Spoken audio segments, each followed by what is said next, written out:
Morning friends, welcome back to my channel Stree world. और आज भी मेरे दिन की शुरुआत किचन के साथ हुई है। आज मैं सुबह नहीं उठ पाई थी पढ़ाई करने के लिए, वो इसलिए क्योंकि रात में ना बहुत टाइम हो गया था सोने में, तो इस वजह से मैंने सोचा कि मुझे अपनी नींद कंप्लीट करनी चाहिए। और आप में से ना बहुत लोग मेरे से पूछते हो कि दी कितने घंटे आप सोती हो या फिर रात में कितने बजे सोती हूँ। तो मैं बस आपको ये कहूँगी कि आप जितने बजे भी सोएं, कम से कम हमें 6 घंटे की नींद तो ज़रूर लेनी चाहिए, क्योंकि माइंड को भी ना ज़रूरत होती है रिलैक्स होने की।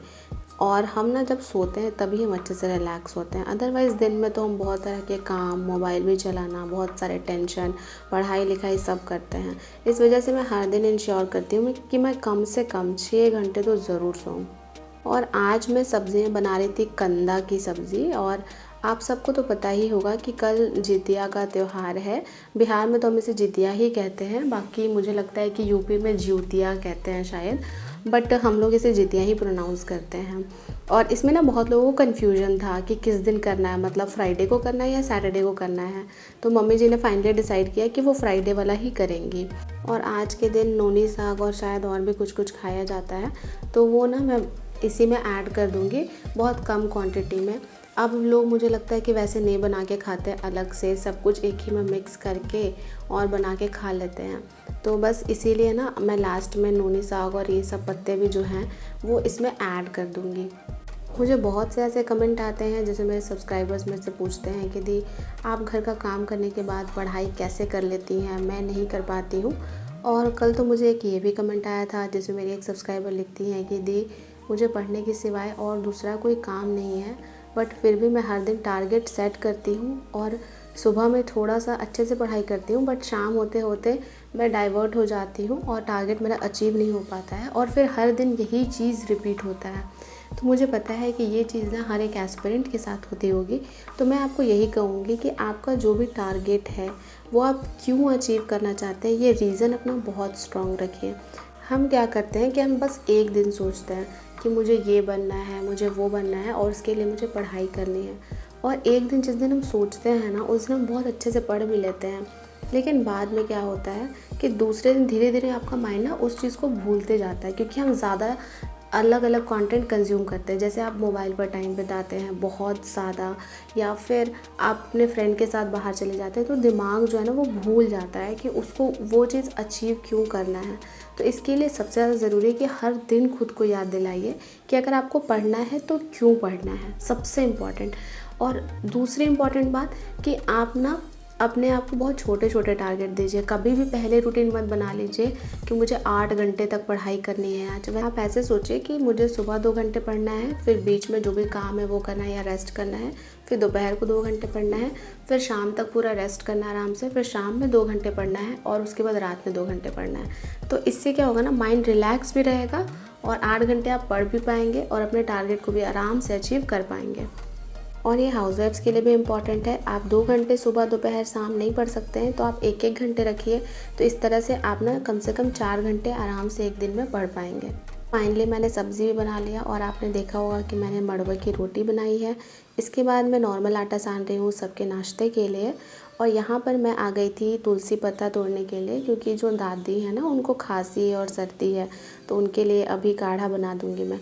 तो हमारे यहाँ देखिए 2 पौधा है तुलसी का, एक ऊपर में है जिसकी हम पूजा करते हैं और जो नीचे है वो नॉर्मल और पौधों के साथ लगाई हुई है, तो हम हमेशा इसी में से तुलसी तोड़ते हैं। और दादी का मैं क्या ही बताऊँ, मतलब मम्मी पापा ना हमेशा दादी को मना करते हैं कि अभी बारिश बहुत दिनों से हो रही है, मतलब लगभग 7 दिनों से तो कंटिन्यूअस बारिश हो रही है। तो पापा मम्मी हमेशा मना करते हैं कि बाहर मत जाओ, लेकिन दादी ना मतलब बाहर चली ही जाती हैं, क्योंकि उनको भी ना मन नहीं लगता। मतलब दादी की कुछ फ्रेंड्स हैं बाहर, जो दादी इतनी ही बूढ़ी हैं, तो वो सब ना एक जगह मिल के बैठ के बात करते रहते हैं और गाँव की एक एक खबर, मतलब किसके घर में क्या हो रहा है अभी, दादी को सब पता होता है। और दादी की जो एक दोस्त है ना, वो तो बहुत तेज़ है, उनको तो हर एक न्यूज़ पता होती है। वो दादी को बताती है और फिर दादी आती हैं हमें बताती हैं। इस वजह से ना दादी कभी भी घर में रहती ही नहीं है, हमेशा बाहर चली जाएंगी। सुबह उठेंगी 5 बजे और उसके बाद बाहर चले जाएंगे, फिर नाश्ता के टाइम पे आएंगे, नाश्ता करेंगे, फिर बाहर। मतलब उनका यही रूटीन है हमेशा। जब भी मैं खाना देने जाती हूँ, मुझे रेयरली दादी कभी अपने रूम में मिलती है। और देखिए ये जो छोटी सी बच्ची आपको दिख रही होगी ना, ये अभी क्लास 7th में, सोचिए, और कितना सारा अपने घर का काम करती हैं। इसके बाद मैं दादी को यहाँ पर काढ़ा देने आ गई थी। फिर मैं दादी को कह रही थी कि दादी जाइए, अंदर जाइए, बाहर क्यों बैठे हुए हैं। तो दादी उठकर चली गई अंदर। अब मैं आ गई हूँ रोटियाँ बनाने के लिए, और मम्मी जी भी आ गई हैं किचन में नाश्ता लेने के लिए। बट अभी तक ना रोटी रेडी नहीं था, तो मैंने कहा कि मम्मी 2 मिनट रुके, तुरंत बन जाएगा। और ये जो मम्मी ने ग्रीन साड़ी पहनी है ना, ये मम्मी के लिए मैंने ख़रीदा था। मतलब मैं ना मम्मी जी को हमेशा अच्छी अच्छी साड़ियाँ ला के देती हूँ, क्योंकि ना मम्मी हमेशा यहाँ पे गांव में ना उतनी अच्छी साड़ियाँ मिलती नहीं हैं। तो इस वजह से मम्मी जी मतलब पहले जो मन वो ख़रीद के पहन लेती थी। बट जब से मेरी शादी हुई है, मतलब मैं मम्मी के लिए एकदम सेलेक्टेड पीस लाती हूँ कि मम्मी ये पहनिए, आप ऐसे पहनेंगे तो टीचर जैसे अच्छे लगेंगे, मतलब जो सॉफ्ट हो और थोड़ा हल्का हो। तो इस तरह की साड़ी ना जब भी मैं रांची जाती हूँ तो मम्मी के लिए चूज़ करके 2-4 ले आती हूँ। तो अभी भी ना मम्मी कह रही थी कि इस बार रांची जाओगी तो फिर से मेरे लिए मतलब 2-3 साड़ी और ले आना वहाँ से। मतलब मम्मी को ना रांची की साड़ियाँ भा गई हैं। और साड़ी छोड़िए, मैं मम्मी के ब्लाउज़ भी ना वहीं से बनवा के लाती हूँ। अगर आप मेरे ब्लॉग्स देखते होंगे तो आपको पता होगा कि जो मेरी बड़ी दीदी हैं, उनका दुकान है, वो सिलाई करती हैं। तो ना यहाँ पे जब भी मम्मी सिलवाती थी तो मतलब जैसे तैसे ब्लाउज़ मतलब सिल देती थी। इस वजह से मम्मी को ना बहुत गुस्सा आता था। उनको लगता था कि कोई भी ब्लाउज़ यहाँ पे अच्छा से नहीं सिलता है। तो मैं ना जब भी रांची जाती हूँ तो मम्मी का जितना भी ब्लाउज़ होता है, मतलब मम्मी जमा करके रखती हैं 5-6, और लेकर जाती हूँ और दीदी को दे देती हूँ। बोलती दीदी सिल के तुमको देना पड़ेगा, क्योंकि ये मेरी सास का ब्लाउज़ है। तो दीदी भी मतलब अच्छा सिलाई करती हैं बहुत, तो वो सिल के हमेशा दे देती हैं। तो अभी भी मम्मी का 1-2 ब्लाउज़ अभी भी है। अभी मैं जब रांची जाऊँगी तो फिर लेकर जाऊँगी अपने साथ, फिर वहाँ से सिलवा के वापस ले आती हूँ। और यहाँ पर ना मेरी दीदी ने कॉल किया था, वो मेरे से पूछ रही थी कि तुम्हारी सास कब जितिया कर रही हैं। तो मैंने उसको बता दिया कि फ्राइडे को ही करना, फ्राइडे वाला ज़्यादा अच्छा है। अब अच्छा कौन है मुझे ये नहीं पता है, लेकिन मेरी सास फ्राइडे को कर रही थी तो मैंने वही उसको सजेस्ट कर दिया।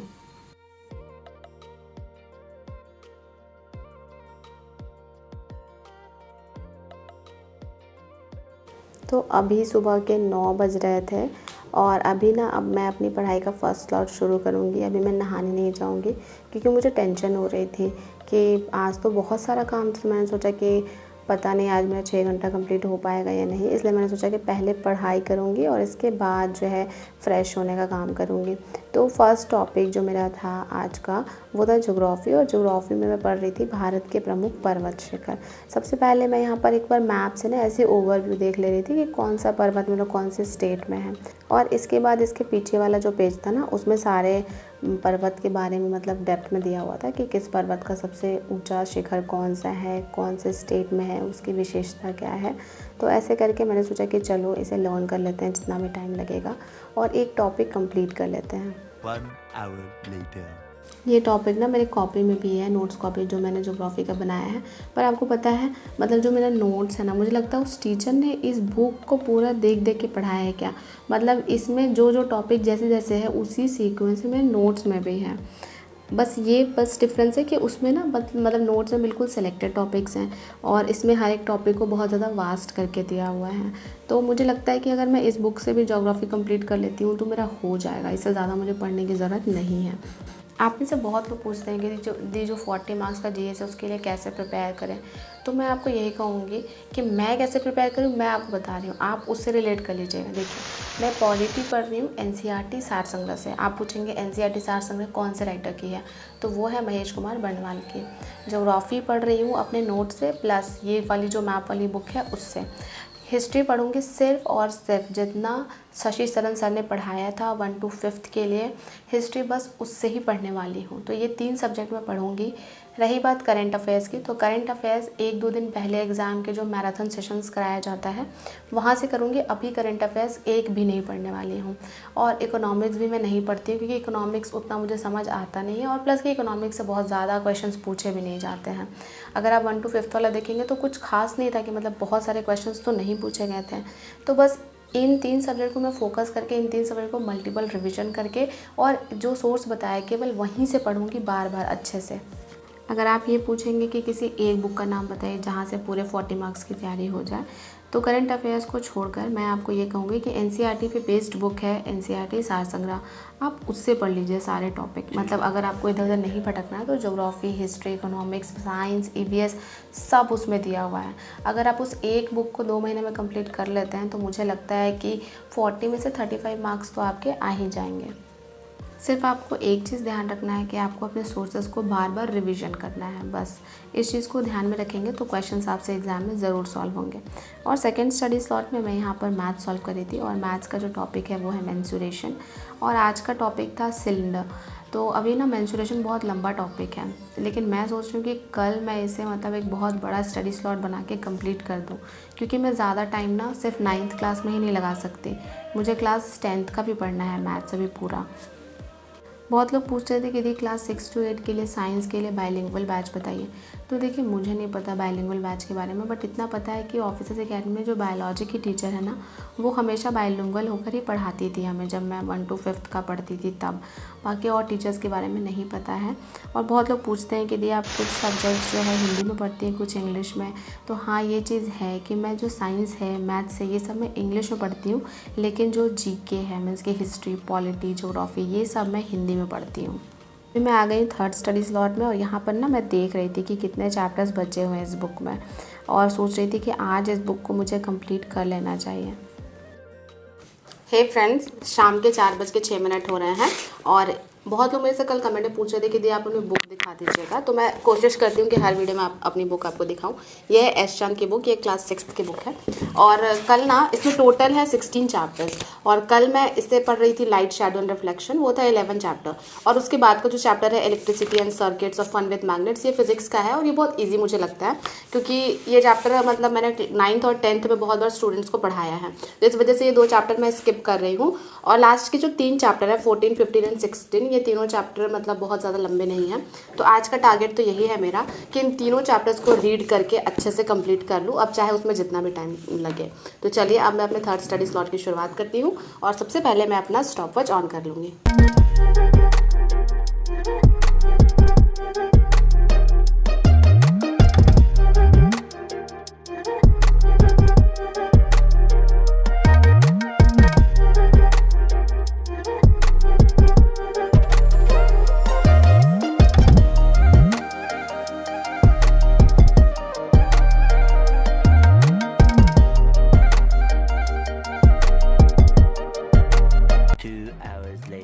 चलिए मैं आपसे एक क्वेश्चन पूछ लेती हूँ।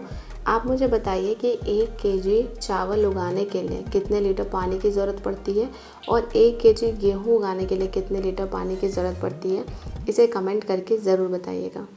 आज मेरा क्लास 6 का जो साइंस बुक है वो कंप्लीट हो गया। बहुत अच्छा लग रहा मुझे कि चलो कम से कम एक चीज़ तो मेरा कंप्लीट हुआ। कल से मैं ना क्लास 7th की NCERT पढ़ना शुरू करूँगी और अभी बज रहे थे शाम के 6:30 और इसके बाद ना मैं छत पे चली गई थी वॉक करने के लिए, क्योंकि 2-3 दिनों से मैं बहुत हैवी एक्सरसाइज कर रही हूँ तो मेरे बॉडी में ना बहुत ज़्यादा पेन था, तो फिर मैंने सोचा कि नहीं, आज मुझे रेस्ट करना ही पड़ेगा, अदरवाइज़ मैं नेक्स्ट डे एक्सरसाइज करने के लायक नहीं रहूँगी। और आपको बताऊँ, जब मैं वॉक कर रही थी ना तो यहाँ पर बारिश हुई है, तो छत पे भी थोड़ा सा मतलब कि ऐसे फिसलने वाला हो गया था, तो मैं तो फिसलते फिसलते बच गई, मतलब गिरने ही वाली थी, पर किसी तरह से मैं बच गई। बस ये था मेरा आज का स्टडी ब्लॉग। अगर आपको ये ब्लॉग अच्छा लगा हो तो लाइक कर दीजिए, चैनल पर नए हैं तो सब्सक्राइब कर दीजिए। इसी तरह के वीडियोस के साथ आपसे मिलती रहूँगी। मिलते हैं नेक्स्ट वीडियो में।